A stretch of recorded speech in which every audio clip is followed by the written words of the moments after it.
Today, we're going to talk about transaction fee abstraction. Before we spend any time thinking about something with so many syllables in it, we first have to understand why. I'm going to do a little test for this clicker. It works. So we're going to start with a story. As all good stories start, our story begins with Alice and her trusty companion, Bob. Foreshadowing, Bob will not be able to fix this. So Alice has dollars, and Bob is, for the sake of this story, imagine he's in Europe. And she wants to send Bob these dollars. And right when the dollars are in transit, Alice hears from behind her, "Freeze, hands up, it's the fee collector." And Alice turns around and says, "I have to pay fees for this?" And the fee collector says, "Of course you do. And not only that, but you have to pay the fees in euros." Now, Alice looks at the fee collector and says, "My guy, what is a euro?" Now, the fee collector says, "It is your debt." Alice checks her pockets and realizes that she has no euros, and it's all over for Alice.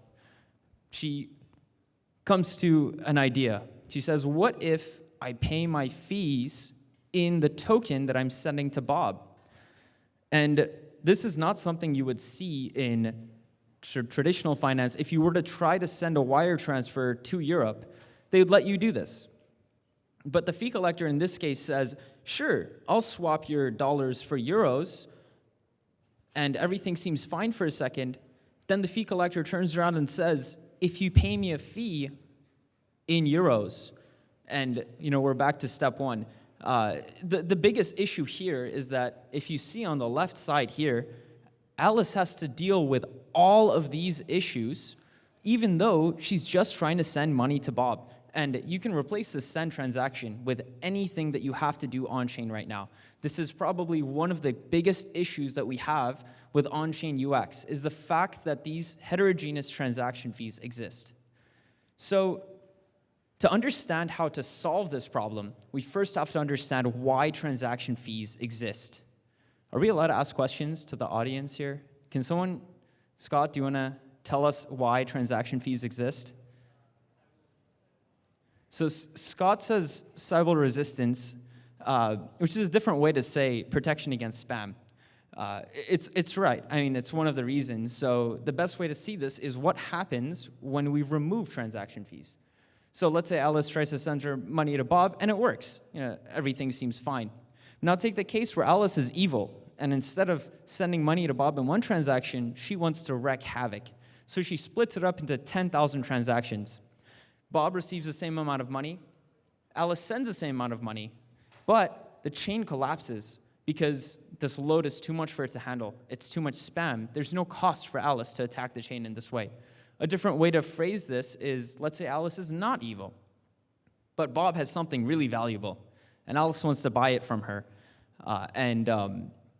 Bob turns around, and there are a lot of people who want to buy it as well. There's no way to prioritize these transactions. There is no fee market. There is no transaction fees here. So again, everything spams and collapses. So if we can't remove fees, then what can we do? We're left in this predicament where on a sort of general purpose chain like Ethereum, you kind of hit a wall. This is where we can introduce the topic of transaction fee abstraction. If you pick apart the words, it means we're abstracting away the concept of transaction fees. We're removing it from the user experience. This is something we have already implemented with Osmosis, and it's something that we're going to be expanding, and we'll get to that in a second. The question that we're going to answer is, what if we could pay the transaction fee with the token we use in the transaction? This is the same hunch that Alice had in the first example. This is basically what it would look like. Alice and Bob are the only two parties involved, and the fee that's paid is paid out of the initial transaction payload. The real question is, how do we convert this into the gas token? So option number one, I don't know if we have any validators in the room. Many of them would probably cringe at this, is turn validators into exchanges. Say to validators, accept USDC and swap it into the gas token off-chain. Just figure out how to do it. The biggest problem with this approach of making the validators accept all these different kinds of tokens is that now the system is inconsistent. Validators need to maintain their own price oracles. And more importantly, you have this issue with validators being forced to become market makers, to become exchanges. And this is not what they signed up for. So it's an undesirable setup. The second option, it's a bit less interesting. It's private relayers. This is basically the only viable option that exists on something like Ethereum right now, where basically you send the transaction fee into a private relayer, which will then pair it with someone who wants to sell their gas token. This is not exactly how something like CalSwap works, but it's, for the sake of its analogy, it's a close way to explain it. The problem with this is uptime. What if there isn't someone who wants to sell the gas token at the exact amount, at the exact size that you want to? And also, in most cases, not all, but in most cases, it requires relying on a third party or some form of centralization. This is a huge problem because it can upend the security guarantees, especially if you're tying it into the chain layer with transaction fees. So the final option that we're going to consider is a chain-integrated DEX. And this is the simplest option. You say a transaction fee comes out, and the chain knows to just swap it into the gas token in a way that is entirely non-custodial, doesn't rely on any third party other than the chain, and does it in an efficient way by batching the fees together. So this actually works, and this is probably the most efficient, sort of least loss approach to solving this problem. So thank you for now. It's a viable option. A couple notes are that we have to batch the fee swaps together. Otherwise, every single transaction has to be swapped. We have this unbelievably rare characteristic that everyone is searching for in the space, which is that all the value that is created is captured. And this is not the case for almost any feature that one might implement. As the pie grows, all of that value is funneled directly back into the base token of the chain. It also, in the case of Osmosis, enables the sea of features and products that Osmosis can launch as a backend infrastructure. The front end is great. We have one of the best UXs of any DEX or DeFi project, but the reality is that a lot of the volume in traditional financial systems and for centralized exchanges happens in the backend. As a financial service provider, Osmosis can target a much larger market, and obviously, it's much higher volume and fees for Osmosis LPs, which we always want to optimize for. But there is an issue with this. And can anyone point out to me what the issue with having a DEX on a chain is to process transaction fees? I don't actually expect an answer. The issue is that it bakes in an assumption that there has to be a DEX on every single quote-unquote app chain. You might ask, does that not defeat the purpose? If every app chain has to have a DEX plus their app, then it's not just an app chain.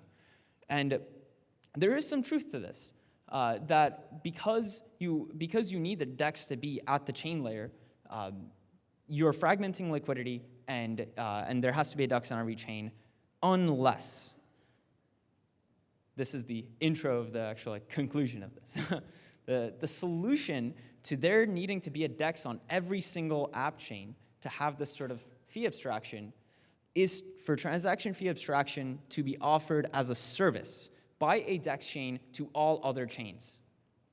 The way that this is done is on an orange chain, the fee tokens are sent through IBC to Osmosis. Osmosis sends the gas tokens back. It is really as simple as that. And we can batch these tokens together to avoid gas issues, and Osmosis can send price feeds through IBC as well. There is some nuance to this.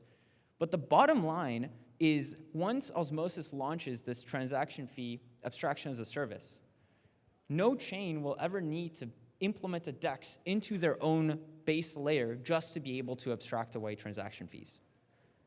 So this has the bottom line benefit of better UX, in fact, a new dimension of UX for all app chains, not just Osmosis, organic value accrual for all app chains, not just Osmosis, And it sets up a situation where users of other chains and other applications never have to touch Osmosis, and yet that value of higher volume and fees still accrues to Osmosis LPs.